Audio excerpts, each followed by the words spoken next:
So I relocated to the backyard. I started reading online about the number of amps that it takes to kill someone. I couldn't get a really good answer in relation to DC volts, which is what this is running. Most of it was in relation to AC. They were talking about milliamps. I know it takes more DC amps, but let me know if you know the answer. I'd be interested. I have created little feet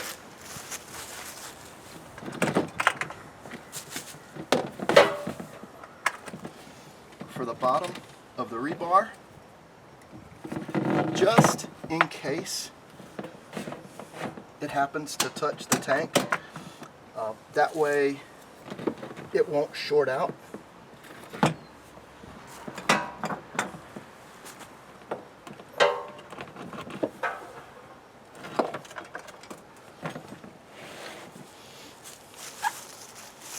And when I get her all hooked up, that'll be the next video.